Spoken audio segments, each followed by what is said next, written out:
Puji nama Tuhan, selamat sore, shalom.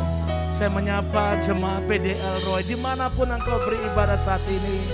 Mari kita siapkan hati kita untuk kita datang beribadah di hadapan Tuhan. Saya percaya di saat engkau menyembah dan memuji Tuhan, di situ kuasa Tuhan bekerja. Yang percaya katakan amin. Kita tundukkan kepala kita satu di dalam doa. Terima kasih Tuhan. Kami rindu untuk kami selalu dekat dengan-Mu Tuhan sore hari ini.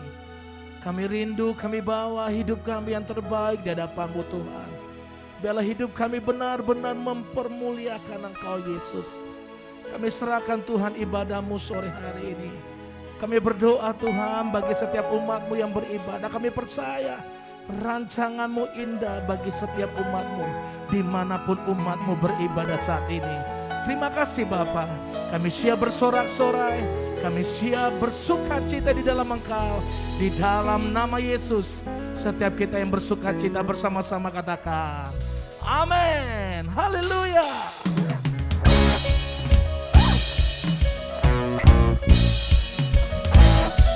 Mari bertepuk tangan bersama-sama.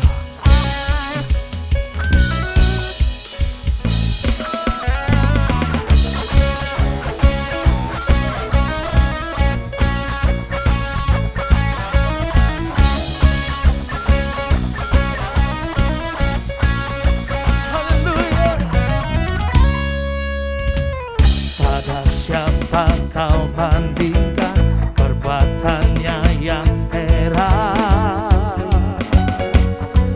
Tak ada, amin. Kerajaannya yang terbesar tak akan tergoyahkan. Semua musuh gemetar mendengar nama-Mu Tuhan. Sorak kemenangan, come on. Sungguh tak tertandingi, tak ada yang setara denganmu. Hanya Yesus Tuhanlah yang terhebat, jauh melebihi dari penguasa di dunia. Kerajaan-Mu dekat. Sorak haleluya.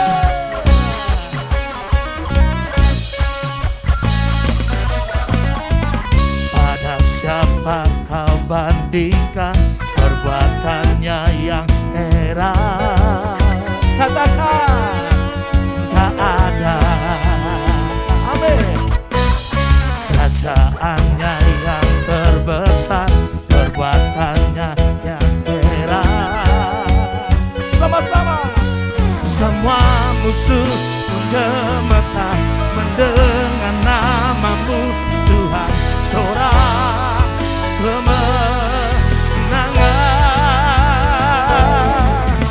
Sungguh tak tertandingi, tak ada yang setara dengan-Mu.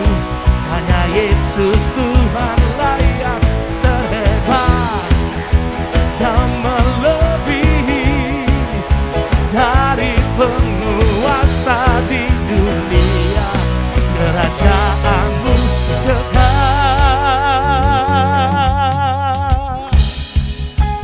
Nama-Mu nama yang dahsyat Tuhan, nama di atas segala nama. Haleluya.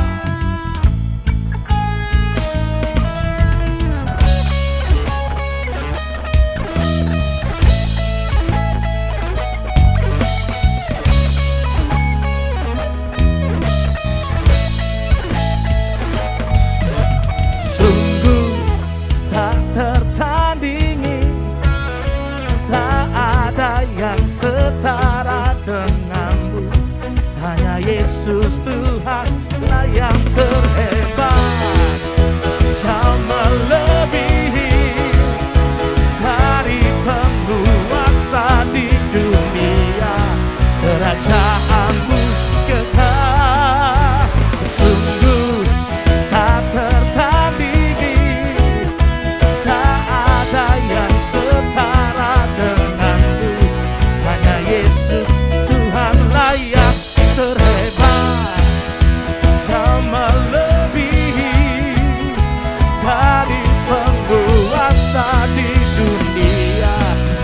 kerajaanmu kekal.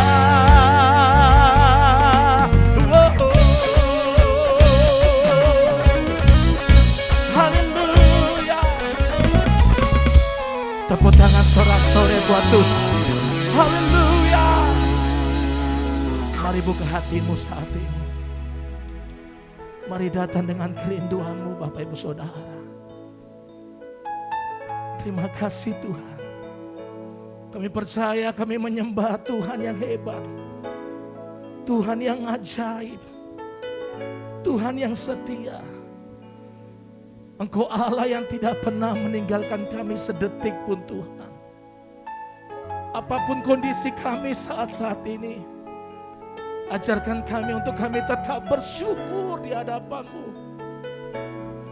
Ajarkan setiap kami Tuhan, dimanapun umat-Mu beribadah saat ini, untuk kami tetap kuat berjalan bersama-Mu Tuhan. Terima kasih Yesus. Terima kasih. Mari angkat suaramu, sembah Dia. Kami percaya Tuhan, Engkau Tuhan yang setia, Engkau Tuhan yang hebat, Engkau Allah yang tidak pernah meninggalkan kami sedetik pun ya Tuhan. Penyertaan-Mu sempurna. Haleluya. Mari sembah Dia Bapak Ibu Saudara. Jadilah penyembah-penyembah Tuhan yang benar, yang menyembah Dia di dalam roh dan kebenaran. Angkat suaramu di hadapan Dia, tinggikan namanya. Glory bagi-Mu Yesus. Syakara-labara-labamu. Haleluya. Terima kasih. Terima kasih Tuhan. Kami bersyukur. Oh, oh. Engkau Tuhan yang setia, sumber kekuatanku.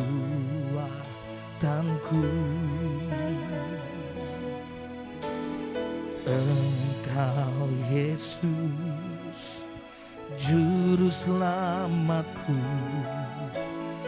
harapanku, jawabanku. Yesus, Kau segalanya bagiku, Tuhan dan Rajaku. Kasih sayang-Mu melimpah di dalam hidupku. Salib-Mu tebusku, bebaskanku, sembuhkan aku.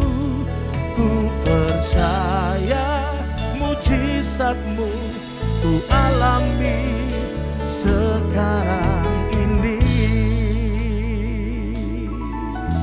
Yang percaya katakan pujian ini dari awal. Engkau Tuhan yang setia, sumber kekuatanku. Engkau Yesus, juru selamatku, harapanku, jawabanku. Yesus, Kau segalanya bagiku, Tuhan dan Rajaku. Kasih sayang-Mu melimpah di dalam hidupku. Salib-Mu tebusku, bebaskanku, sembuhkan aku.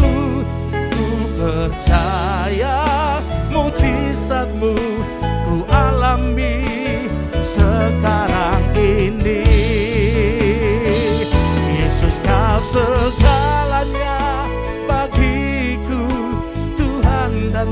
Rajaku, kasih sayang-Mu melimpah di dalam hidupku. Salib-Mu tebusku, bebaskanku, sembuhkan aku.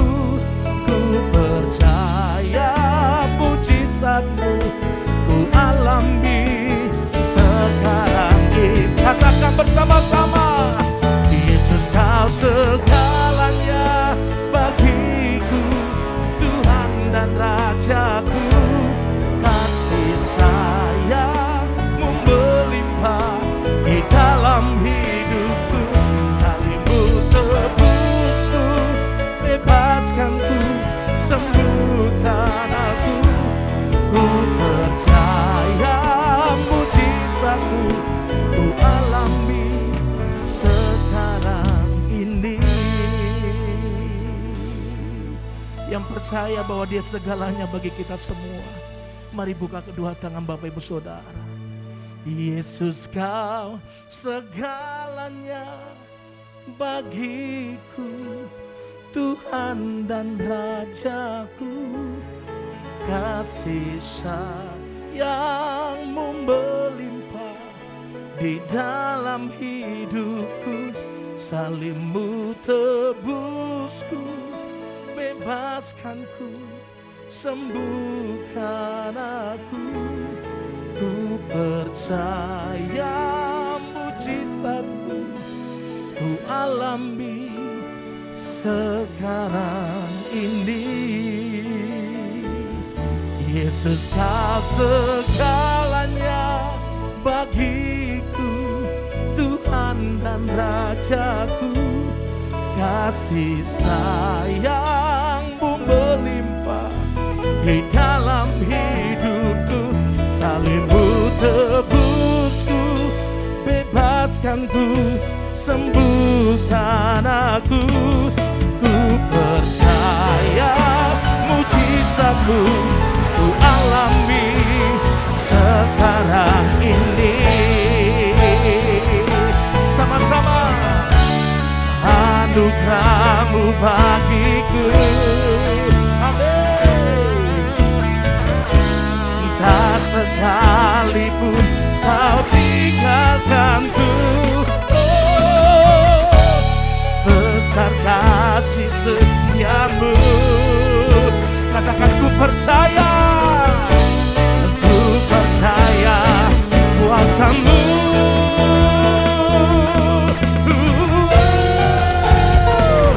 Yesus Kau segalanya bagiku, Tuhan dan Rajaku. Kasih sayang-Mu melimpah di dalam hidupku. Salib-Mu tebusku, bebaskanku, sembuhkan aku. Ku percaya mujizat-Mu ku alami sekarang. Sekali lagi katakan, Yesus Kau segalanya bagiku, Tuhan dan Rajaku. Kasih sayang-Mu melimpah di dalam hidupku. Salib-Mu tebusku, bebaskanku, sembuhkan aku. Ku percaya mujizat-Mu ku alami sekarang ini. Ku percaya mujizat-Mu ku alami sekarang ini. Ku percaya mujizat-Mu ku alami sekarang ini. Kami percaya Tuhan, kami beriman kepada-Mu Tuhan. Kami terima kesembuhan, kami terima kemenangan dari-Mu, kami terima pemulihan. Haleluya. Sembah Dia dengan sungguh-sungguh Bapak Ibu Saudara. Dimanapun engkau menyembah Tuhan, sembah Dia dengan segenap hatimu. Sembah Tuhan dengan kerinduanmu.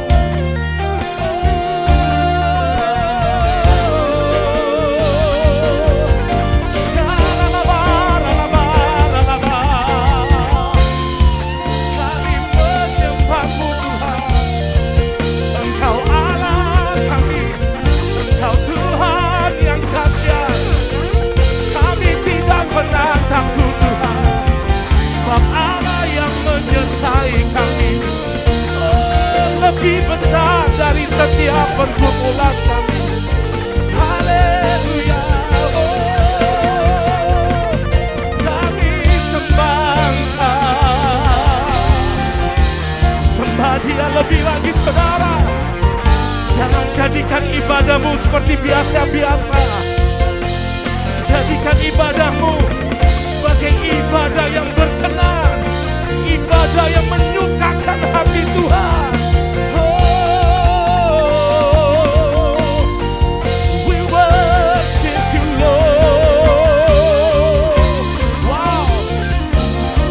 Mari penuhi rumah-rumah dengan hadiratnya saudara. Penuhi setiap persekutuanmu dengan hadirat Tuhan. Shalalabaralabaralaba. Hinaralabaralabaralaba. Kami sembah Engkau.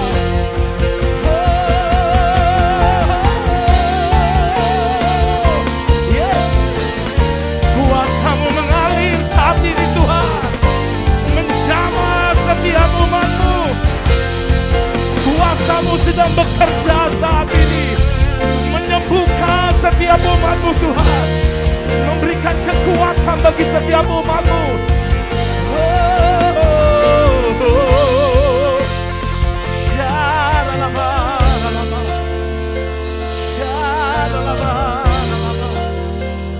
Haleluya, haleluya. Tetap bersyukur di hadapan Tuhan. Tetap tenang Bapak Ibu Saudara. Saya percaya di saat engkau tenang, engkau dapat berdoa. Di saat engkau tenang, engkau dapat datang di hadapan Tuhan. Syakaralaba. Ini kami Tuhan, kami berikan pujian kami, setiap nyanyian kami Tuhan. Kami persembahkan di hadirat-Mu, di hadapan-Mu Yesus, sebagai korban yang berkenan, sebagai wangi-wangian yang harum kepadamu Yesus Tuhan. Oh, ku sembah Kau Tuhan, ku mengangkat tanganku, selamanya Kau ajaib bagiku. Ku sembah Kau Tuhan, ku mengangkat wajahku, selamanya Kau hebat bagiku. Ku sembah Kau Tuhan, ku mengangkat tanganku, selamanya Kau ajaib bagiku.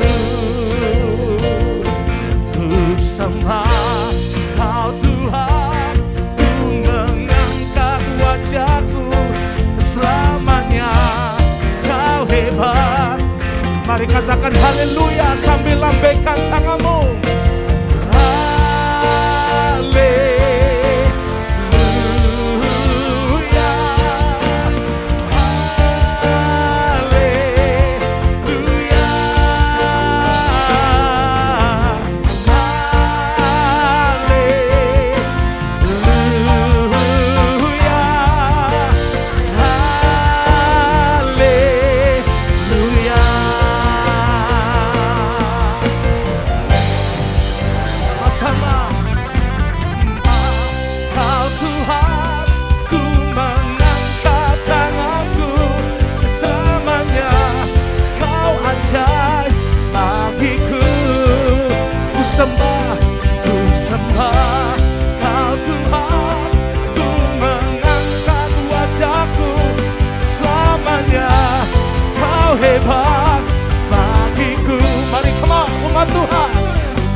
sudah boleh memuji dan menyembah-Mu. Mari kita berdoa. Bapa, kami mengucap syukur Tuhan buat kesempatan setiap kami untuk kami boleh beribadah Tuhan melalui ibadah Elroy. Pada sore hari ini Tuhan kami bersyukur kami pasti boleh beribadah sekalipun masih melalui online. Kami percaya Tuhan, Tuhan tetap berada bersama-sama dengan kami dan Tuhan tetap berbicara kepada kami, menyertai setiap kami, bahkan memberkati setiap kami. Terima kasih Tuhan, berikan hati setiap kami untuk kami boleh menerima firman-Mu. Dan kami percaya Tuhan Kau memakai hamba-Mu yang penuh keterbatasan ini. Kami percaya nama Tuhan saja yang tinggal dipermuliakan dan pesan Tuhan saja yang disampaikan. Kami bersyukur, kami sambut kebenaran firman-Mu hanya di dalam nama Tuhan Yesus Kristus. Mari sama-sama yang percaya katakan amin. Shalom Bapak Ibu yang dikasihi Tuhan, bersyukur pada sore hari ini kita boleh beribadah. Kita boleh bertemu dalam ibadah Elroy sekalipun harus masih melalui online. Kita percaya bahwa Tuhan ada bersama-sama dengan kita dan sekarang ini Tuhan berbicara kepada setiap kita. Nah Bapak Ibu, saya akan menyampaikan sebuah tema yang menjadi sebuah dasar atau basic dari kekristenan Bapak Ibu, yakni hidup mengenal Allah. Ini tema firman yang ingin saya sampaikan, hidup mengenal Allah. Nah Bapak Ibu, ada sebuah ungkapan yang biasa diawali oleh orang-orang yang menyampaikan pidato atau menyampaikan khotbah atau menyampaikan apapun dalam sebuah pertemuan. Mungkin pada waktu itu mungkin dia pertama kali menyampaikan sesuatu dalam pertemuan tersebut, biasanya ada kata-kata seperti ini yang disampaikan. Tak kenal maka tak sayang, sebagai sebuah awal dari proses perkenalan biasanya. Tak kenal maka tak sayang, ada istilah tak kenal maka tak sayang. Nah, Bapak Ibu, kalau kita mencermati statement ini bahwa tak kenal maka tak sayang, kalau kita pikirkan, maka statement ini sangat bisa diterima Bapak Ibu ya. Bagaimana mungkin bisa sayang kalau kenal saja enggak? Ya, saya yakin Bapak Ibu suami, istri tidak mungkin tiba-tiba timbul rasa cinta, timbul rasa sayang kalau tidak pernah mengenal. Tiba-tiba ketemu di warung kopi, tiba-tiba sayang gitu, enggak mungkin Bapak Ibu. Pasti pertama kali ketemu lihat, oh kok cantik, kok ganteng, ya timbul rasa kagum. Ya, timbul rasa kagum. Nah, nanti lama-lama kenal, kok jatuh cinta, akhirnya sayang. Betul begitu ya Bapak Ibu. Nah lalu ada statement kedua yang saya tahu yang biasa mengiringi juga, itu begini, tak kenal maka bisa salah paham. Nah ini juga saya alami Bapak Ibu, pada waktu saya awal-awal kuliah dahulu, saya waktu di kelas itu, saya kalau memperhatikan sesuatu, mendengarkan seorang berbicara, dan begitu fokusnya saya, itu pasti tiba-tiba tanpa saya bisa kendalikan, itu tiba-tiba posisi kepala saya tiba-tiba miring Bapak Ibu. Dan pandangan saya pun bisa miring seperti ini. Nah, pada waktu itu saya ada ngobrol-ngobrol dengan dosen. Nah, dosen ini bilang, pertama kali lihat saya katanya, dia itu bilang bahwa anak ini kenapa kok melihatnya seperti itu, dipikirnya saya ini tidak menghargai dia gitu loh. Dipikirnya saya ini tidak mendengarkan beliau gitu loh, meremehkan beliau. Padahal kalau beliau kenal saya, yang sering sama saya pasti sudah tahu bahwa itu bukan karena apa-apa, tapi memang karena ada faktor keturunan juga Bapak Ibu. Jadi beberapa di keluarga saya juga mengalami demikian. Ya nggak tahu kenapa juga, saya juga nggak tahu. Tapi ya begitu gitu. Tapi orang yang kenal bisa salah paham. Dipikirnya kita meremehkan atau padahal tidak. Ya itu tidak kenal maka bisa salah paham. Lalu yang ketiga, ada statement yang berkata seperti ini, tidak kenal mana bisa percaya. Nah ini lebih luar biasa lagi Bapak Ibu. Dan tentu saja kita sepakat dengan ini, tak kenal mana bisa percaya. Ya kan? Bapak Ibu tidak akan mungkin mempercayakan handphone, dompet Bapak Ibu yang berisi kartu kredit, uang ATM kepada seorang yang Bapak Ibu tidak kenal. Ya, pasti kalau Bapak Ibu menitipkan sesuatu kayak seperti handphone dan dompet, pasti kepada orang-orang yang Bapak Ibu kenal, suami, istri, Bapak Ibu, anak, orang tua. Tidak mungkin Bapak Ibu parkir, ya, lalu Bapak Ibu ngomong sama tukang parkirnya, Pak saya titip handphone, saya titip dompet saya. Itu bisa hilang Bapak Ibu ya. Nggak tahu nanti kita balik tukang parkirnya sudah ganti. Tidak bisa Bapak Ibu ya. Tak kenal maka tak bisa percaya gitu loh. Nah, tapi dalam kekristenan ada sebuah statement yang dikatakan firman Tuhan yang berkata seperti ini. Tak kenal maka kita akan binasa. Ya. Kita buka dalam Hosea 4 ayat yang ke-6. Tak kenal maka kita akan binasa. Hosea 4 ayat yang ke-6. Hosea 4 ayat yang ke-6, umatku binasa karena tidak mengenal Allah. Karena engkaulah yang menolak pengenalan itu, maka aku menolak engkau menjadi imamku. Dan karena engkau melupakan pengajaran Allahmu, maka aku juga akan melupakan anak-anakmu. Nah, Bapak Ibu tadi kita baca dalam Hosea 4 ayat 6, dikatakan di statement awal bahwa umatku binasa karena tidak mengenal siapa? Tidak mengenal Allah. Ya. Umatku binasa karena tidak mengenal Allah. Oleh sebab itu Bapak Ibu, maka pengenalan akan Allah menjadi sesuatu yang sangat penting. Nah, apabila kita tidak mengenal Allah, maka berakibat kita bisa saja binasa. Begitu Bapak Ibu ya. Nah, makanya pengenalan akan Allah itu menjadi sesuatu yang vital dalam kehidupan kekristenan. Atau saya boleh bilang dalam kepercayaan kekristenan. Kita buka dalam Yohanes 17 ayat yang ketiga. Betapa vitalnya ternyata pengenalan akan Allah. Yohanes 17 ayat 3, inilah hidup yang kekal itu, yaitu bahwa mereka mengenal engkau, satu-satunya Allah yang benar, dan mengenal Yesus Kristus yang telah engkau utus. Nah, dikatakan di ayat ini bahwa inilah hidup yang kekal itu. Ya, perhatikan kata-katanya. Inilah hidup yang kekal itu. Apa itu hidup yang kekal itu? Bahwa kita mengenal Allah, ya, satu-satunya Allah yang hidup, dan mengenal anaknya, juru selamat, ya, mengenal Yesus, ya. Mengenal Allah dan mengenal Yesus, dan ini dikaitkan dengan kehidupan yang kekal. Artinya apa Bapak Ibu?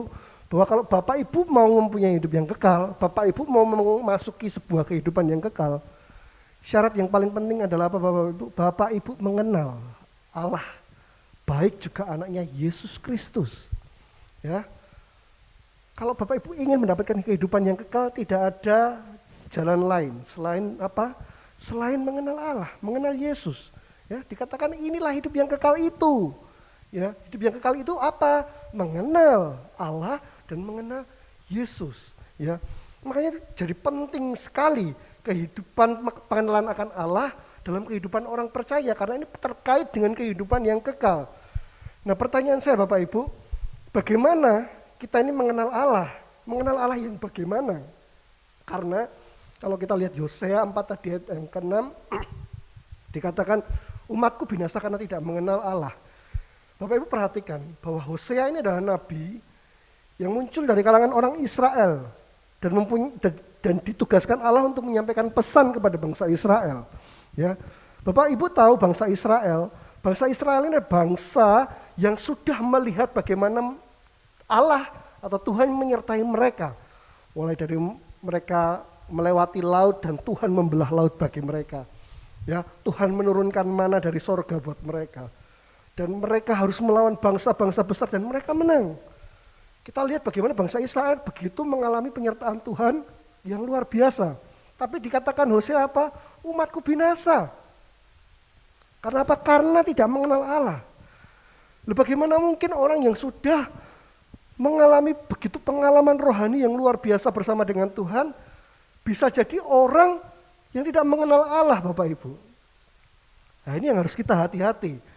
Jangan berpikir bahwa kalau kita sudah mengalami pertolongan-pertolongan, kejadian-kejadian yang luar biasa bersama dengan Tuhan, ditolong Tuhan secara luar biasa, lalu kita sudah beranggapan bahwa kita sudah mengenal Allah. Nyata-nyatanya bangsa Israel sudah melihat peristiwa yang luar biasa, mengalami pengalaman yang luar biasa bersama Tuhan, ternyata juga dikatakan tidak mengenal Allah. Dan akhirnya mereka harus binasa. Jangan sampai ini terjadi dengan kita Bapak Ibu. Nah, lalu mengenal Allah yang bagaimana? Kita lihat, mengapa kita dikatakan bangsa Israel tidak mengenal Allah? Hosea 4 ayat yang ke-6 tadi. Coba dibacakan ulang. Hosea 4 ayat yang ke-6, umatku binasa karena tidak mengenal Allah. Karena engkaulah yang menolak pengenalan itu. Stop. Karena engkaulah yang menolak pengenalan itu. Ya. Kenapa bangsa Israel tidak mengenal Allah? Karena bangsa Israel menolak pengenalan akan Allah. Nah, bagaimana kita menolak pengenalan akan Allah, ya Bapak Ibu ya? Kenapa bangsa Israel yang sudah melihat perbuatan Allah yang luar biasa bisa tidak mengenal Allah? Kita buka dalam 2 Petrus 1 ayat yang ke-8. 2 Petrus 1 ayat yang ke-8. Sebab apabila semuanya itu ada padamu dengan berlimpah-limpah, kamu akan dibuatnya menjadi giat dan berhasil dalam pengenalanmu akan Yesus Kristus Tuhan kita. Dalam ayat ini kita melihat ada sebuah kata yang menjadi kunci dalam pengenalan akan Allah, yaitu apa? Berhasil. Berhasil dalam pengenalan akan Allah. Nah, kalau kita sepakat, kita setuju bahwa kita bisa berhasil dalam pengenalan akan Allah, maka konsekuensinya begini Bapak Ibu. Kita juga dapat gagal dalam pengenalan akan Allah. Ya, kenapa? Karena kita bisa berhasil dalam pengenalan akan Allah. Kalau kita percaya kita bisa berhasil dalam pengenalan akan Allah, maka di saat yang sama ada sebuah konsekuensi yang harus kita terima apa? Ternyata pengenalan akan Allah juga bisa gagal loh. Ya, kalau bisa berhasil berarti juga bisa gagal dong. Contohnya siapa? Bangsa Israel. Bangsa Israel gagal mengenal Allah. Dan sampai akhirnya mereka harus menerima yang namanya kebinasaan. Ya, jangan sampai kita orang-orang yang dikatakan percaya, dikatakan Kristen, tapi kita juga gagal dalam pengenalan akan Allah. Dan ujung-ujungnya kita binasa. Nah, mengapa orang percaya atau orang Kristen, saya tidak bisa bilang orang percaya, saya bilang orang Kristen, bisa gagal mengenal akan Allah. Nah, saya akan berikan 2 poin Bapak Ibu. Yang pertama poinnya saya berikan begini. Kenapa orang bisa gagal mengenal Allah? Yang pertama karena malas. Kemalasan. Kedua, itu karena salah fokus. Ya, mungkin Bapak Ibu bisa catat. Yang pertama karena kemalasan, yang kedua karena salah fokus. Nah, bagaimana Pak? Kok malas? Saya ini gak malas loh Pak. Saya ini doa sama Tuhan. Saya ini punya jam-jam doa, punya waktu-waktu pribadi, saya punya waktu memuji, menyembah Tuhan. Tapi kenapa bisa gagal dalam pengenalan akan Allah? Kenapa saya dikatakan malas? Begini Bapak Ibu, mungkin Bapak Ibu sering doa sama Tuhan, sering punya jam-jam doa pribadi. Tapi ingat Bapak Ibu, bahwa waktu kita berdoa, kita memuji Tuhan, ingat kita sedang berkomunikasi satu arah dengan Allah. Allah sedang menikmati pujian kita. Allah sedang menikmati penyembahan kita. Ya. Tapi ingat, Tuhan Yesus pada waktu peristiwa Maria dan Marta, pada waktu Maria duduk di bawah kaki Yesus dan mendengarkan Yesus berbicara, apa kata Yesus kepada Marta waktu itu? Bahwa Maria sudah mengambil bagian yang terbaik. Ya, kita seringkali memang datang sama Tuhan, menyampaikan doa, permohonan dari A sampai Z, kita nyanyi, kita berseru-berseru sama Tuhan. Tapi kadang kita lupa apa? Duduk mendengarkan Tuhan berbicara. Ya, bagaimana kita mendengarkan Tuhan berbicara? Tentunya lewat firman Tuhan, Bapak Ibu. Ya, jadi jangan pikir mendengarkan Tuhan berbicara itu lalu tiba-tiba dengar suara audible, hai anakku. Gitu. Waduh, kalau saya dengar suara itu Bapak Ibu, kemungkinan besar ini Bapak, saya lari. Nah, kenapa? Karena saya suaranya besar gitu. Saya lari kemungkinan Bapak Ibu, ya. Jadi saya nggak tahu juga untuk kesaksian orang-orang atau hamba Tuhan yang dikit-dikit ngomong Tuhan berbicara. Saya juga nggak tahu bagaimana. Tapi ada satu ayat yang menarik Bapak Ibu, supaya Bapak Ibu tidak dibingungkan oleh angin-angin pengajaran. Kita buka dalam Ibrani pasal yang pertama. Ayat yang pertama dan yang kedua. Ibrani 1 ayat 1 dan 2. Setelah pada zaman dahulu Allah berulang kali dan dalam berbagai cara berbicara kepada nenek moyang kita dengan perantaraan nabi-nabi. Pada zaman akhir ini Ia telah berbicara kepada kita dengan perantaraan anaknya yang telah Ia tetapkan sebagai yang berhak menerima segala yang ada. Nah, oleh Dia Allah telah menjadikan alam semesta. Nah, Bapak Ibu perhatikan ayat ini. Ayat ini tadi berkata di awal bahwa pada zaman dahulu, ya, masa dahulu, Allah dengan berbagai cara itu berbicara kepada manusia melalui hamba-hambanya, nabi-nabinya. Makanya kalau kita lihat perjanjian lama itu banyak nabi-nabi yang diutus. Yeremia, Yeskiel dan lain sebagainya. Yesaya untuk berbicara kepada umatnya. Tapi dikatakan tadi di ayat kedua, di zaman sekarang ini, boleh diulang ayat yang kedua. Ibrani 1 ayat yang kedua, maka pada zaman akhir ini ia telah berbicara kepada kita dengan perantaraan anaknya yang telah ia tetapkan sebagai yang berhak menerima segala yang ada. Cukup sampai di situ. Dikatakan tadi bahwa pada zaman akhir ini, ya, Tuhan bukan berbicara lagi melalui nabi-nabinya, tapi melalui siapa?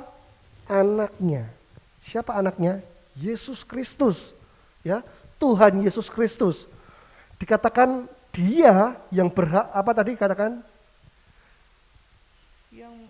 Ayat yang kedua, yang berhak. Ibrani 1 ayat yang kedua tadi. Yang berhak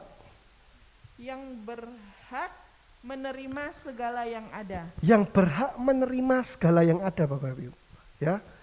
Jadi hanya Tuhan Yesus saja yang berhak menerima segala yang ada. Menerima segala yang ada ini apa? Menerima segala pernyataan Tuhan Yesus. Ya, pernyataan Allah maksudnya. Mohon maaf. Kalau di perjanjian lama, kalau di zaman dahulu, Tuhan tuh lewat nabi-nabinya. Sekarang hanya Yesus yang berhak untuk menerima segala yang ada.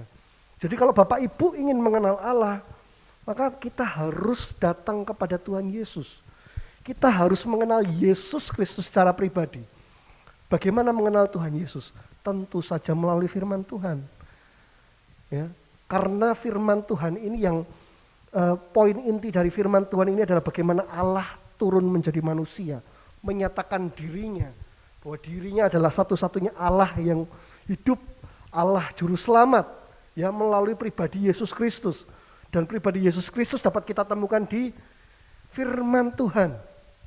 Ya Bapak Ibu, oleh sebab itu jangan malas membaca firman Bapak Ibu. Orang itu kadang kuat doa, kuat berkata-kata dalam bahasa roh, kuat ngobrol, kuat maksudnya memuji Tuhan, tapi tidak kuat untuk baca firman, ya. Kalau sudah mulai baca firman ngantuk. Dan memang bukan hanya dibaca saja, tapi orang itu selalu kadangkala lupa bahwa firman ini bukan Tuhan suruh untuk kita baca saja, tapi untuk kita renungkan. Mengapa kita harus merenungkan firman Tuhan, Bapak Ibu? Ingat bahwa Alkitab kita, kitab suci kita, ya, Alkitab kita ini itu tidak jatuh dari langit, Bapak Ibu, gedebuk gitu. Enggak. Ya. Tiba-tiba diturunkan dari langit itu tidak, Bapak Ibu. Allah memakai beberapa orang penulis untuk menyampaikan apa yang menjadi penyataan diri Allah. Ya. Allah mewahyukan apa yang harus mereka tulis kepada penulis-penulis ini. Bukan dalam posisi kesurupan, Bapak Ibu, tidak. Mereka dalam keadaan sadar, mereka menuliskan. Hanya saja pikiran mereka dikuasai oleh Allah, sehingga mereka menuliskan apa yang harus mereka tulis sesuai dengan kehendak Allah. Ya, dalam kurun waktu antara 3.000 sampai 4.000 tahun, itulah waktu penulisan Alkitab, Bapak Ibu. Mereka dari zaman yang berbeda, tidak saling mengenal, tapi mereka bisa menceritakan atau membuat sebuah rentetan tulisan yang satu sama lainnya itu saling nyambung, Bapak Ibu. Nah, inilah uniknya Alkitab, Bapak Ibu. Makanya kitab Ibrani bilang karena kita ini banyak saksi bagaikan awan yang mengelilingi kita, ya. Jadi bukan kesaksian satu orang saja. Penulis Alkitab ini banyak. Dan kesaksian yang lebih dari beberapa orang itu sudah bisa dipastikan adalah kebenaran, Bapak Ibu. Ya. Jadi inilah uniknya Alkitab kita. Nah, karena Alkitab kita ditulis oleh penulis, makanya kita ini harus mengerti, memahami apa yang coba disampaikan penulis Alkitab kepada kita. Itu merupakan pernyataan diri Allah, supaya kita bisa mengenal Allah. Ya, kita tidak bisa dong baca surat lalu kita ambil sebagian-sebagian, tidak bisa, Bapak Ibu. Kita harus membaca secara keseluruhan. Ini maunya ngomong apa sih? Ya kan? Maunya ngobrol apa sih? Saya kasih contoh, Bapak Ibu. Misalnya saya menerima WA, ya, WhatsApp dengan seseorang. Ya, saya bilang teman saya aja lah. Teman saya Abed gitu, yang tadi main gitar. Nah, ketika Abed WhatsApp kepada saya, lalu bilang, dalam percakapan kita tiba-tiba Abed bilang begini, Aku sudah tidak kuat lagi gitu. Nah, untuk memahami kata aku sudah tidak kuat lagi, tentunya saya harus mengerti maksudnya Abed ini apa sih? Kok aku sudah tidak kuat lagi, ini kenapa? Nah, maka saya harus melihat rentetan ceritanya, ya kan? Waktu kami ngobrol di WA, saya mulai baca gitu loh, awalnya kenapa. Nah, mungkin Abed berkata begini, oh ya, hari ini saya sedang pindahan rumah, saya angkat lemari, saya angkat kasur, angkat begitu banyak barang, sampai satu titik sudah capek, lalu Abednya WA sama saya berkata, aku sudah tidak kuat lagi. Oh, berarti artinya Abed ini capek fisiknya. Karena apa? Karena sudah mengangkat barang-barang dari pagi sampai sore, capek. Ya, beda kalau Abed WA dengan saya, lalu Abed bercerita begini, orang tua saya ini meninggalkan saya, misalnya ya, teman-teman saya ini yang dulu dekat dengan saya mulai meninggalkan saya gitu ya. Lalu orang-orang di sekitar saya juga tidak mendukung saya, mulai menyalahkan saya dan lain sebagainya. Lalu Abed berkata, aku sudah tidak kuat lagi. Oh, baru saya mendapatkan makna. Maksudnya yang sudah tidak kuat itu apa Bapak Ibu? Hatinya, ya pikirannya sudah tidak kuat lagi, bukan fisik. Nah, makanya untuk memahami maksud dari chattingnya, saya harus tahu apa yang diomongkan gitu loh Bapak Ibu. Ya, saya tidak bisa ngambil sepotong aku sudah tidak kuat lagi, lalu saya artikan sendiri, oh Abed ini pasti gini, oh Abed pasti gini. Enggak bisa. Sama, firman Tuhan tidak bisa diperlakukan seperti itu. Kalau kita membaca sebuah ayat, mari coba kita pahami maknanya. Maksudnya apa? Maksudnya penulis-nulis ini itu apa Bapak Ibu?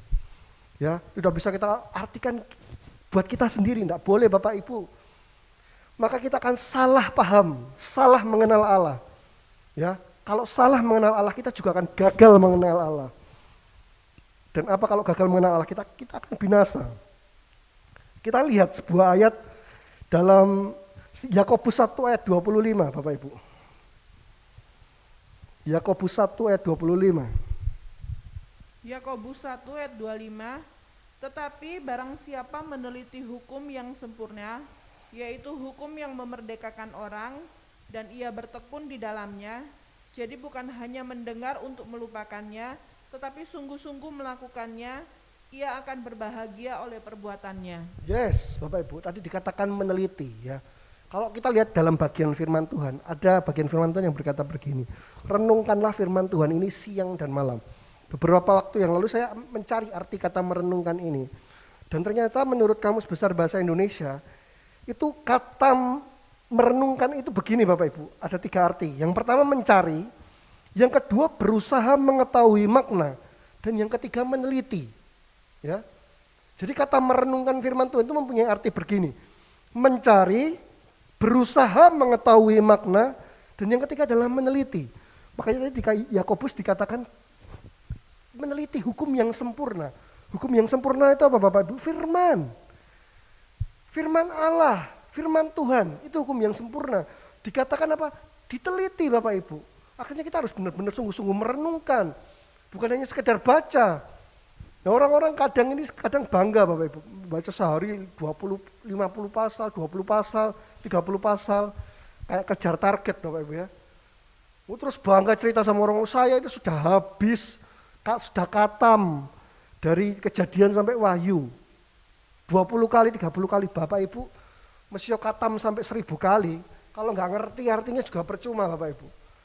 Saya lebih senang baca 2-3 ayat, tapi saya mampu atau bisa memahami makna dan artinya, daripada baca berpasal tapi nggak ngerti apa-apa Bapak Ibu. Mengerti Bapak Ibu, memang dalam memahami firman Tuhan itu tidak gampang. Ya, makanya kita sekarang kalau mau belajar firman Tuhan itu banyak Bapak Ibu, di YouTube itu banyak sekali. Hanya saja orang-orang yang biasanya sharing tentang pengajaran firman Tuhan biasanya kurang disukai Bapak Ibu ya.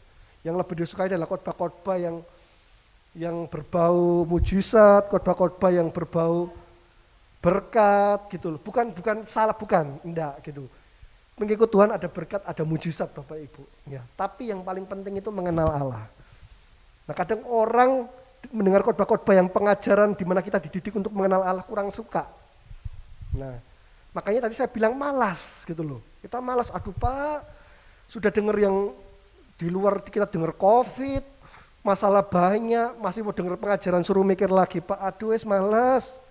Wes sing seneng-seneng aja, Pak. Sing lucu-lucu aja, Pak. Waduh, Bapak Ibu, makanya umat Allah binasa gitu loh. Karena apa? Karena nggak mau dengar pengajaran yang sehat.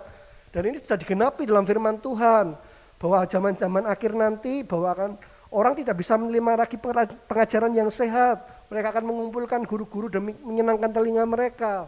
Dan ini sudah terjadi Bapak Ibu. Ya.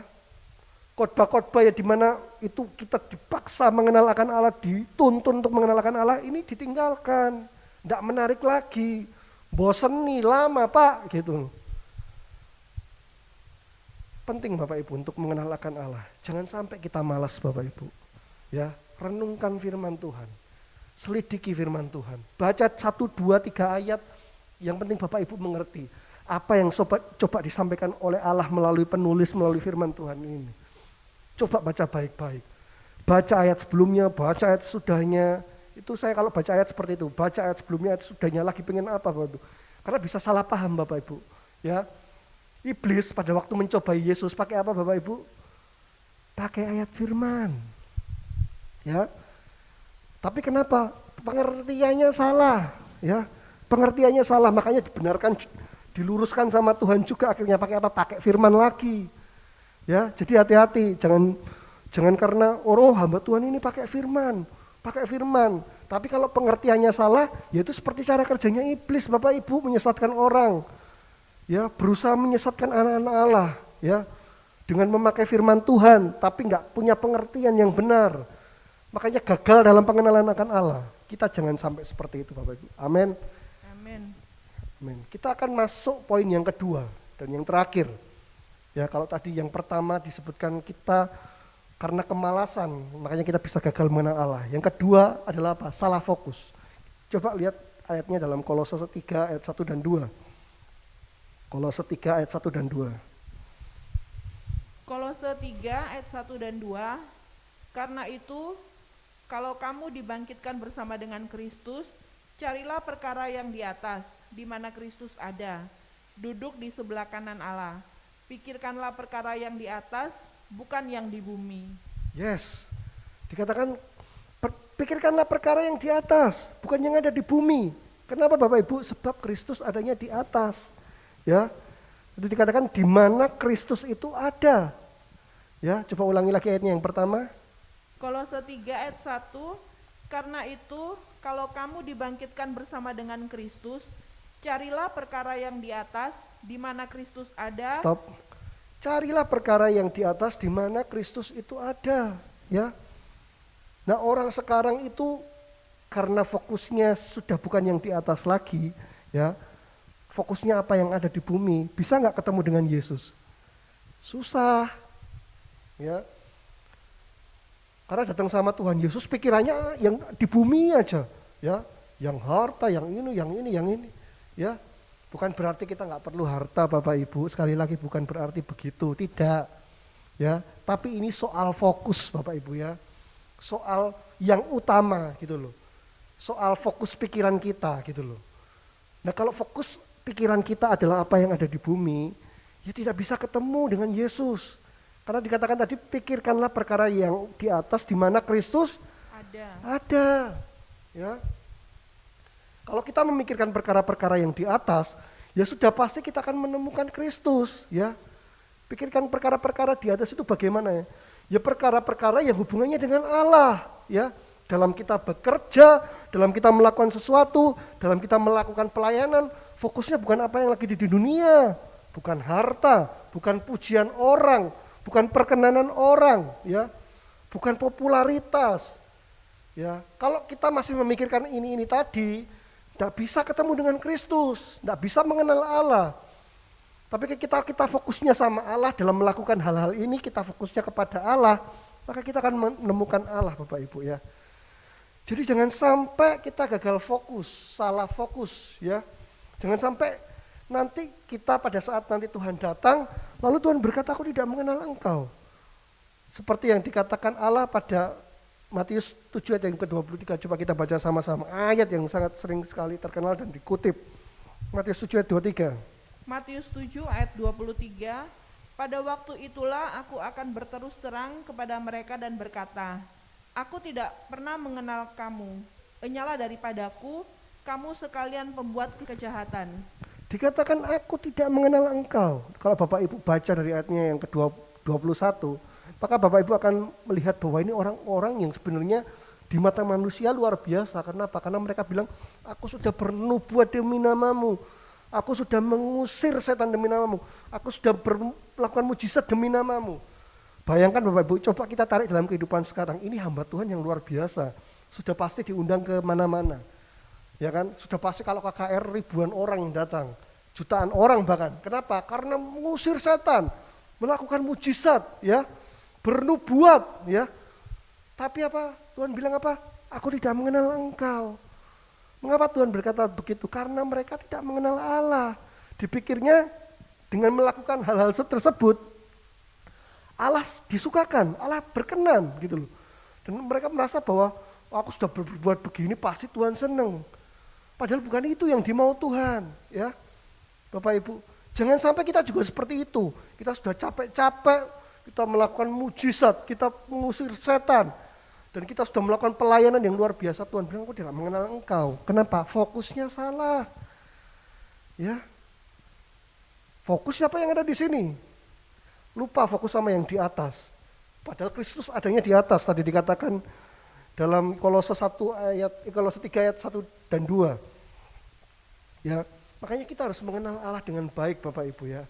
Jangan sampai gagal dalam pengenalan akan Allah.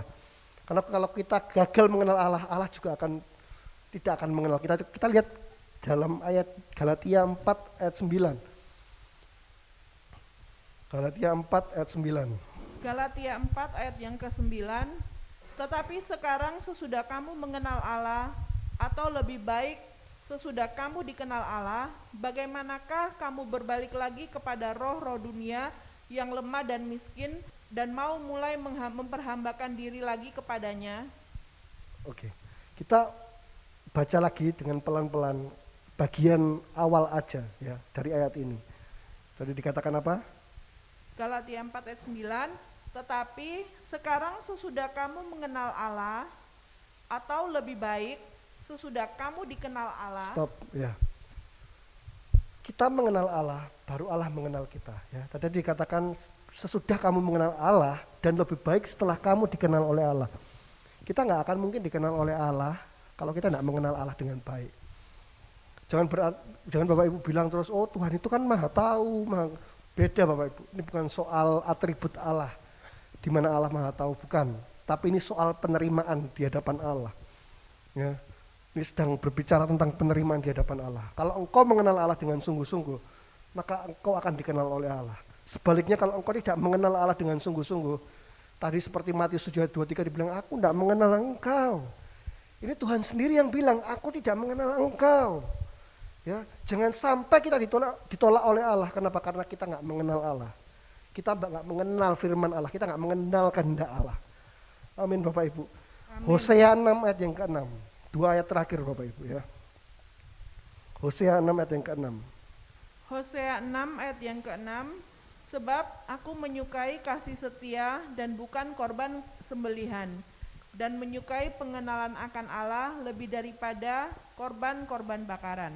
Nah, disebutkan tadi, dikatakan di ayat ini bahwa aku itu lebih menyukai pengenalan akan Allah daripada korban-korban bakaran ya. Engkau mungkin memberikan persembahan, memberikan perpuluhan, engkau memberikan A, memberikan B, memberikan C, yang menolong orang dan lain sebagainya. Di firman Tuhan berkata apa? Aku lebih menyukai pengenalan akan Allah. Ya, Tuhan itu lebih menghendaki pengenalan akan Allah. Perhatikan statement ini Bapak. Tidak ada yang lebih disukai Allah selain kita sungguh-sungguh mengenal akan Allah. Saya ulangi lagi, tidak ada yang lebih disukai daripada Allah selain dari kita berusaha mengenal Allah dengan sungguh-sungguh. Amin. Baca ayatnya yang ketiga, Hosea 6 ayat yang ketiga. Hosea 6 ayat yang ketiga, marilah kita mengenal dan berusaha sungguh-sungguh mengenal Tuhan. Ia pasti muncul seperti fajar, ia akan datang kepada kita seperti hujan, seperti hujan pada akhir musim yang mengairi bumi. Amin Bapak Ibu ya. Dikatakan kalau kita sungguh-sungguh mengenal Allah, sungguh-sungguh berusaha mengenal Allah. Tadi katakan apa? Ia akan timbul seperti fajar Bapak Ibu ya. Kalau Bapak Ibu sungguh-sungguh punya hati ingin mengenal Allah, jangan takut Bapak Ibu. Tuhan akan menyatakan dirinya kepada kita. Dan kita akan berhasil dalam pengenalan akan Allah. Asal kita tidak malas dan kita tidak salah fokus. Ya, artinya kita sungguh-sungguh ya. Kalau kita sungguh-sungguh, memang mencari Allah harus sungguh-sungguh Bapak Ibu. Ya, orang kalau cari harta, cari emas, itu pasti benar-benar galinya harus dalam. Ya, harus sabar, harus pelan-pelan, harus berusaha. Makanya ini akan timbul emas. Sama juga kalau cari di lautan mutiara itu biasanya di tempat yang dalam Bapak Ibu. Harus sungguh-sungguh carinya. Baru akan menemukan sesuatu yang indah seperti emas atau mutiara Bapak Ibu. Mengenal Allah pun seperti itu. Mengenal Allah ini sesuatu yang berharga, yang sangat disukai oleh Allah. Makanya dalam mengenal akan Allah pun kita harus berusaha sungguh-sungguh Bapak Ibu. Ya, sungguh-sungguh sekali. Dengan sekuat tenaga kita berusaha mengenal Allah. Dan tadi dikatakan ia akan timbul seperti fajar Bapak Ibu. Amin. Amin. Satu ayat lagi. Filipi 3 ayat 7 dan ke-8. Filipi pasal 3 ayat ke-7 dan ke-8. Bagaimana Paulus memandang pengenalan akan Allah ini. Ini yang semestinya dimiliki oleh kita setiap orang percaya. Filipi 3 ayat 7 dan 8. Tetapi apa yang dahulu merupakan keuntungan bagiku, sekarang kuanggap rugi karena Kristus. Malahan segala sesuatu kuanggap rugi karena pengenalan akan Yesus Kristus Tuhanku lebih mulia daripada semuanya. Oleh karena dialah aku telah melepaskan semuanya itu dan menganggapnya sampah supaya aku memperoleh Kristus. Amin Bapak Ibu ya. Lihat apa yang Paulus katakan, bagaimana dia berusaha mengenal Allah. Sesuatu yang dulu dianggap dia sebagai sebuah keuntungan, sebagai sebuah hal yang berharga, ya itu semuanya sekarang dianggap rugi dan dianggap sebagai sampah. Tadi dikatakan ayat yang ke-8 sebagai sampah. Dibandingkan sama apa Bapak Ibu? Dibandingkan pengenalan akan Allah. Ya, Paulus itu Bapak Ibu adalah seorang yang sangat dihormati di kalangan orang Yahudi. Ya, dia dari suku asli orang Yahudi, dia dihormati, dia melakukan semua hukum Taurat ya dengan baik ya. Dia seorang ahli Taurat dan dia seorang anggota Sanhedrin, di mana itu merupakan seseorang yang sangat dihormati di kalangan orang Yahudi Bapak Ibu. Ya, sudah pasti kaya Bapak Ibu. Sudah pasti punya uang Bapak Ibu. Sudah pasti hidupnya berkelimpahan Bapak Ibu ya. Tapi Paulus bilang apa? Semuanya itu kuanggap rugi. Ya, bukan untung, rugi Bapak Ibu. Bapak Ibu kan pernah rugi ya. Ya. Rugi itu adalah sesuatu yang tidak ingin dialami semua orang gitu. Ya. Rugi itu adalah sesuatu yang dihindari semua orang.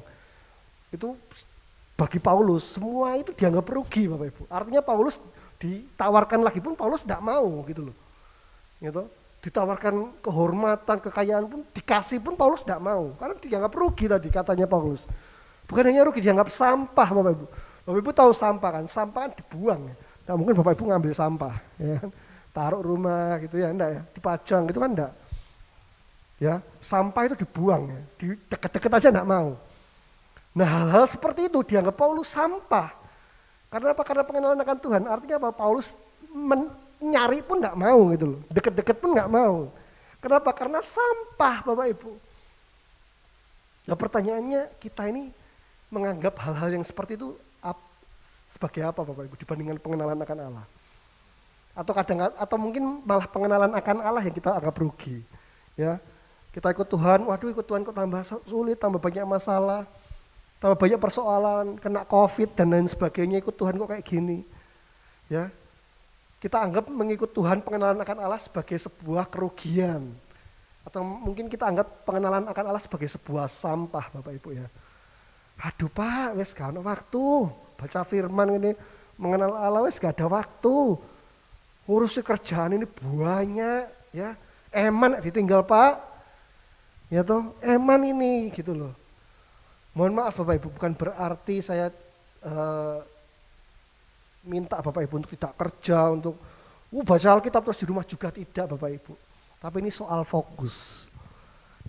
Bagaimana kita bisa berpandangan seperti Paulus, Hal-hal yang gitu dianggap rugi, dianggap sampah. Dibandingkan apa? Dibandingkan pengenalan akan Allah. Artinya apa? Paulus begitu berusaha mengenal akan Allah. Lebih dari apapun. Lebih dari apapun. Makanya gak heran Tuhan mempercayakan Paulus untuk menulis hampir sebagian besar dari perjanjian baru. Ya, karena Paulus sungguh-sungguh mencari Allah. Nah, pertanyaannya, kita sungguh-sungguh mencari mengenalkan Allah atau tidak, Bapak Ibu? Ingat bahwa kita juga bisa gagal dalam pengenalan akan Allah. Ya.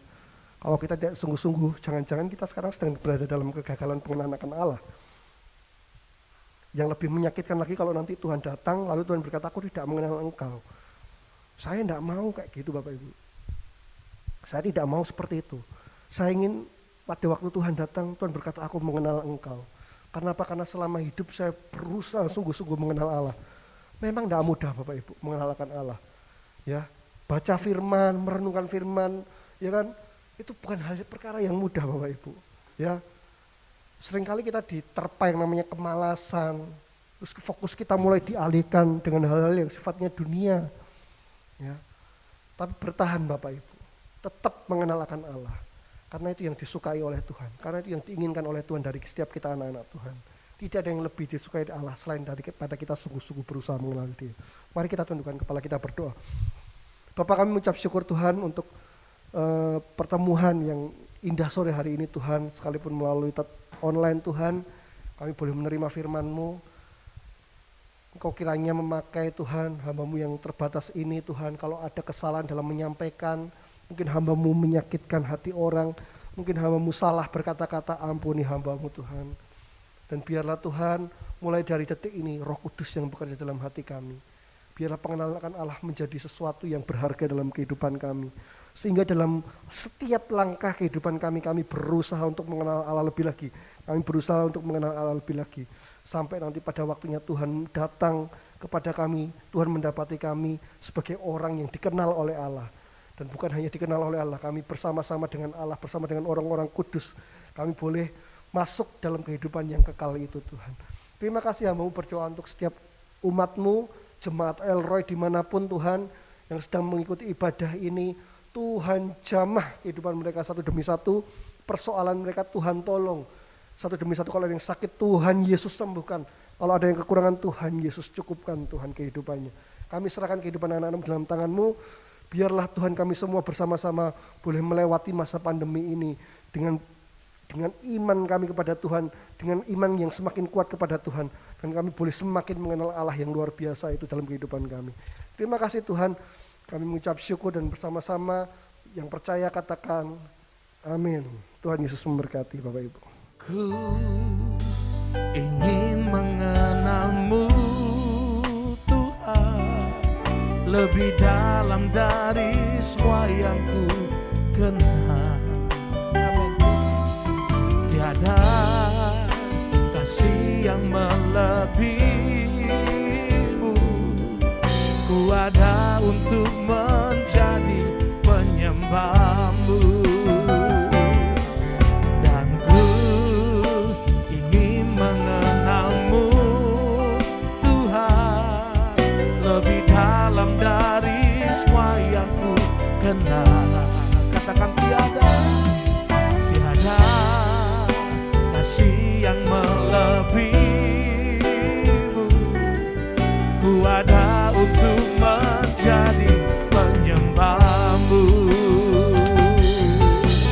Mari sama-sama angkat suara, dan ku ingin mengenal-Mu Tuhan, lebih dalam dari semua yang ku kenal. Tiada kasih yang melebihi-Mu, ku ada untuk menjadi penyembah-Mu, ku ada untuk menjadi, ku ada untuk menjadi, ku ada untuk menjadi penyembah-Mu. Haleluya. Haleluya. Puji Tuhan ya, Bapak Ibu. tadi adalah anak saya yang berkhotbah ya. Dia baru belajar untuk khotbah. Kita semua juga belajar ya, belajar khotbah. Kami ini hanya hamba-hamba Tuhan saja ya. Itu sebabnya kerinduan kami kalau kami ini bisa jadi berkat dan terutama nama Yesus yang dipermuliakan nih. Ya, itu kerinduan kami. Bapak Ibu ya, memang tadi bagaimana kita betul-betul harus ya mengenal Allah itu yang terpenting dalam hidup kita. Dan yang Tuhan paling inginkan, rindukan bahwa kita ini sungguh-sungguh mengenal Dia. Ya, bagaimana Tuhan ingin kenal kita dan kenal kita tidak kenal Dia. Ya, cara mengenal Tuhan bukan karena disogok atau dikasih duit banyak, Tuhan kasih berkat banyak, perpuluhan banyak. Oh enggak. Karena enggak semua orang yang beri berkat besar itu kenal Allah, enggak. Enggak semua orang beri perpuluhan besar itu kenal Tuhan. Mungkin ada motivasi yang lain di balik itu, enggak ngerti ya. Mungkin diberkati lebih banyak lagi, enggak. Ya, tapi mereka enggak kenal Tuhan. Ya, enggak kenal kasihnya, perintahnya, apa kehendak Tuhan dalam hidup, enggak tahu. Ya, kenapa? Enggak, jarang baca firman. Ya, nah, dan juga bahkan hamba-hamba Tuhan kalau sudah bisa khotbah, ya sudah lali mau menyembah Tuhan, mau masuk hadirat Tuhan, sudah pokoknya aku khotbah. Pokoknya sudah kenal Tuhan, ya kenal aku, karena sudah khotbah aku kenal Tuhan. Bukan itu. Ya, gimana kita punya saat teduh dengan Tuhan. Tuhan itu mau bincang-bincang dengan kita, mau bercengkrama dengan kita. Itu yang Tuhan mau itu. Ya, makanya saya tadi katakan bahwa prestasi rohani itu tidak menyelamatkan. Ya, Matius 7 ayat 21 sampai 23. Bukankah aku Tuhan sudah usir setan di namamu, aku sudah melakukan mujizat di namamu, bernubuat di namamu. Tuhan berkata, aku tidak kenal kamu. Jadi kunci kita selamat hanya kenal Tuhan saja, bukan karena melakukan prestasi rohani, bukan. Tapi kenal Tuhan itu. Kalau kita kenal Tuhan, kita tahu apa maunya, apa kehendak Tuhan. Ya, maka itu yang kalau kita lakukan, maka itu yang menyelamatkan kita. Ya, itu sebabnya mungkin ya Tuhan izinkan pandemi ini terjadi supaya kita punya saat teduh dengan Dia, kita mengenal Dia, baca firman-Nya itu loh. Ayo lebih semangat baca firman-Nya. Ya, supaya kita kenal Tuhan. Makanya enggak usah keluar mana-mana, baca firman Tuhan. Ya, saya pernah khotbah. Ketika Tuhan izinkan masalah terjadi dalam diri kita, tetap kita dipelihara Tuhan. Tetap dipelihara oleh Tuhan. Ya, itu enggak usah takut, enggak usah khawatir. Tuhan pasti pelihara. Itu sampai kalau Tuhan izinkan harus di rumah, pasti ada rencana Tuhan supaya kita tuh kenal Dia. Baca banyak firman. Amin. Ya, Tuhan memberkati semuanya. Sebelumnya juga saya bersyukur karena 1 tahun ini kita ini sudah berjalan 1 tahun lebih ya, tapi belum pernah kasih persembahan ya, enggak pernah kasih persembahan. Firman Tuhan kemarin saya katakan bahwa setiap ibadah harus ada persembahan. Ya, jangan menghadap hadiratmu dengan tangan hampa. Artinya persembahan itu kita gunakan juga untuk menopang pekerjaan Tuhan. Ya, kemarin ya kita sudah buka nanti kalau Bapak ingin banyak yang tanya ya bahwa bagaimana Pak kita memberikan persembahan, yaitu kita kemarin sudah buka rekening ya atas nama Jessica Tanriono ya di BCA ya. Bagi Bapak Ibu yang tergerak untuk menopang pekerjaan Tuhan dan memberikan persembahan di tempat ini, ya nanti Bapak Ibu bisa baca di belakang di akhir tayang ini ya, ada rekening dari Jessica Tanriono ini. Nomornya berapa ya? Oke, kita akan berdoa. Bapa dalam surga, terima kasih Tuhan atas lawatan-Mu Tuhan sepanjang ibadah kami pada sore hari ini. Dari awal, pertengahan sampai selesainya. Terima kasih Tuhan, biar setiap pujian penyembahan kami sungguh-sungguh boleh menyenangkan hati Amen. Tuhan. Dan juga boleh menjadi berkat bagi Tuhan. Amen. Bagi mereka yang dalam keadaan saat ini dalam pergumulan Tuhan. Terima kasih hati mereka semua dihiburkan melalui pujian penyembahan. Juga firman-Mu Tuhan.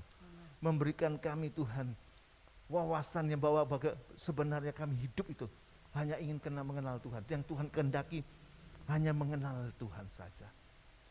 Itu sebabnya Tuhan, biar Roh Kudus meteraikan setiap firman bagi kami dan mampukan kami untuk melakukannya Tuhan. Sehingga kami sungguh-sungguh mengenal Tuhan itu lebih dalam lagi. Mengenal Yesus lebih dalam lagi. Terima kasih Tuhan, berkati setiap jemaat-Mu dimanapun berada. Yang sakit Tuhan jamah, sembuhkan, pulihkan mereka. Dalam nama Yesus oleh Tuhan, sembuh, sehat, kuat. Mereka yang mengalami kesulitan ekonomi, mereka mengalami kesulitan atau ada masalah keluarga, Tuhan yang campur tangan, berikan jalan keluar bagi mereka. Terima kasih Tuhan, terima kasih. Karena Tuhan tidak pernah meninggalkan anak-anaknya. Tuhan tidak banyak waktu untuk anak-anaknya tonggo. Ya, Tuhan tidak banyak waktu untuk anaknya tetangga. Tuhan punya banyak waktu dengan buat anak-anaknya saja yang mengenal Dia. Itu sebabnya Tuhan berkati setiap jemaatmu dimanapun berada. Kebutuhan mereka dicukupkan oleh Tuhan. Iman mereka ditambah-tambahkan. Dalam situasi kondisi ini, mereka tetap bersyukur, tetap memuji Tuhan. Karena yang terbaik Tuhan sudah sediakan bagi setiap anak-anak Tuhan. Terima kasih Tuhan, terima kasih semua yang sudah menopang PDL Roy, berkati mereka semuanya Tuhan. Program-program PDL Roy yang sudah ada Tuhan yang memberkati. Dan kami juga tetap berdoa untuk bagi negara bangsa kami Indonesia ini Tuhan. Tuhan yang selamatkan bangsa ini Tuhan. Berkati pemerintahan yang ada Bapak Joko Widodo. Jauhkan dia musuh-musuh dari luar dalam pemerintahannya, jauh, dan juga berikan dia hikmat yang dari Tuhan. Sehingga dia bisa mengambil keputusan dengan tepat dan benar untuk kepentingan rakyat negara bangsa ini. Ya, terlebih-lebih dalam masa pandemi ini Tuhan. Berikan dia tambahkan wibawa sebagai seorang presiden. Terima kasih kekuatan, kesehatan, tambahkan Pak Joko Widodo dan perlindungan bagi Pak Joko Widodo dan bersama semua keluarganya Tuhan. Terima kasih Tuhan, terima kasih. Kami berdoa untuk mereka-mereka Tuhan yang terbaring sakit Tuhan. Di rumah sakit, di rumah, di mana saja. Tuhan lawat mereka dengan kasih-Mu. Berikan mereka kekuatan Tuhan. Berikan mereka penghiburan, dilepaskan dari ketakutan Tuhan. Jauhkan dari ketakutan. Yang belum mengenal Yesus, terbuka hati mereka untuk menerima Yesus, menjadikan Yesus sebagai Tuhan dan selamat mereka. Yang sudah di dalam Tuhan, tambahkan semangatnya, kerinduan mereka untuk mengenal Tuhan lebih lagi. Iman mereka ditambahkan. Pulihkan mereka Tuhan. Terima kasih Tuhan, terima kasih. Kami berdoa untuk kota-kota besar, kota kecil, bahkan di pelosok pedalaman di mana saja di Indonesia yang zonanya sudah merah ke atas. Termasuk kota Surabaya dan Sidoarjo ini Tuhan. Tuhan yang tolong Tuhan. Semua keadaan dunia ini itu dalam kontrol Tuhan, dalam kendali Tuhan. Dan hanya Tuhan Yesus yang sanggup memutuskan mata rantai COVID itu Tuhan. Biar itu Tuhan putuskan dalam nama Yesus. Roh Kudus bekerja berkarya, putuskan dalam nama Yesus. Sehingga mata rantai itu putus. Dan zona di kota besar, kota kecil, terutama di Surabaya dan di Sidoarjo, terputus zonanya. Dan sehingga zonanya menjadi zona yang hijau atau putih Tuhan, bebas dari COVID. Nama Yesus Tuhan dipermuliakan. Terima kasih Tuhan, terima kasih. Kami mengucap syukur bagi setiap jemaat El Roy yang sudah lanjut usia, dimanapun berada, berikan mereka kekuatan, kesehatan yang dari Tuhan saja. Dan saat ini kami akan mengangkat tangan kami untuk menerima berkat Tuhan. Jemaat, angkat tanganmu dan terimalah berkat damai sejahtera dari Allah Bapa. Jaminan keselamatan, pasti selamat dari Kristus Yesus Tuhan. Yang dijamin dengan kematian, kebangkitan dan kenaikan Yesus ke surga. Dan dengan kedatangan Yesus yang kedua kali untuk menjemput kita dibawa masuk dalam kerajaan surga. Pertolongan, penyertaan, perlindungan, pemeliharaan Tuhan yang luar biasa melimpah-limpah. Dan juga penghiburan, kuasa, kekuatan daripada Roh Kudus menyertai kita dari saat ini. Sampai Maranatha Yesus yang kedua kali dan sampai selama-lamanya. Dalam nama Yesus semua sudah terima berkat Tuhan. Sama-sama katakan amin. Ratakan tanah bergelombang, timbunlah tanah yang berlubang, menjadi siap dibangun di atas dasar iman. Ratakan tanah bergelombang, timbunlah tanah yang berlubang, menjadi siap dibangun di atas dasar iman. Ratakan tanah bergelombang, timbunlah tanah yang berlubang, menjadi siap dibangun di atas dasar iman. Ratakan tanah bergelombang, timbunlah tanah yang berlubang, menjadi siap dibangun, menjadi siap dibangun, menjadi siap dibangun di atas dasar iman.